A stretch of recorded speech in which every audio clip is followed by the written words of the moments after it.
بسم اللہ الرحمن الرحیم۔ انشاءاللہ آج کی ویڈیو میں بخاری شریف کی حدیث نمبر 52 انشاءاللہ تعالی ہم سنائیں گے، عمل کرنے کی نیت سے سن لیجئے گا۔ حدثنا ابی نعیم حدثنا زکریا عن عامر قال سمعت نعمان بن بشیر یقول سمعت رسول اللہ صلی اللہ علیہ وسلم یقول۔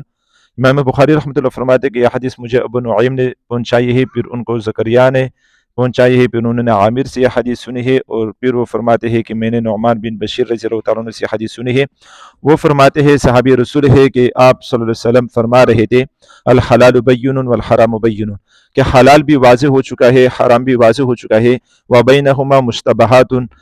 حرام اور حلال کے درمیان کچھ چیزیں مشتبہ ہے، کچھ چیزیں ایسی ہے جس کے حلال اور حرام ہونے کے بارے میں دلائل کے ذریعے صحیح طرح پتہ نہیں ہے۔ لا یعلمها کثیر من الناس، بہت سارے لوگ اس کو جانتے نہیں ہیں۔ فمن اتقى الشبہات استبرأ لدینہ وعرضہ، بس جو آدمی ان مشتبہ چیزوں سے بھی بچ گیا تو اس نے اپنے دین کی اور اپنی عزت کی حفاظت کی۔ ومن وقع فی الشبہات، اور جو ان مشتبہ چیزوں میں پڑ گیا کراع یرعى حول حما، یہ ایسی ہی مشتبہ چیزیں، اس میں پڑھنا ایسا ہی ہے جیسے ایک بادشاہ کی چراگاہ ہو جہاں پر ان کے جانور وغیرہ چرتا ہو، ان کی چراگاہ ہو، اپنی ان کے باغ ہو، ان کے کھیت ہو، یوشکو ان یواقعہ،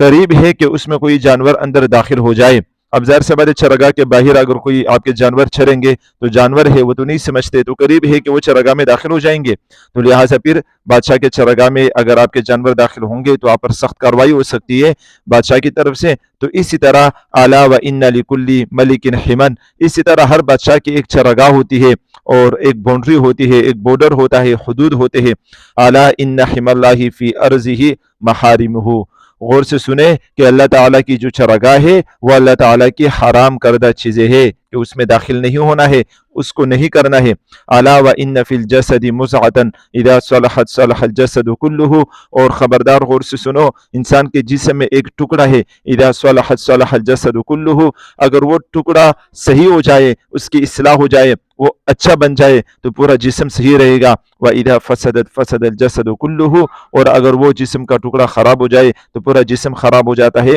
الا وَهِيَ الْقَلْبُ، غور سے سنیں کہ وہ دل ہے، یعنی انسان کے جسم میں ایک ایسا ٹکڑا ہے، اگر انسان اس پر محنت کرے، اس کو سیدھا کرے، گناہوں سے بچے، مشتبہ چیزوں سے بچے، تو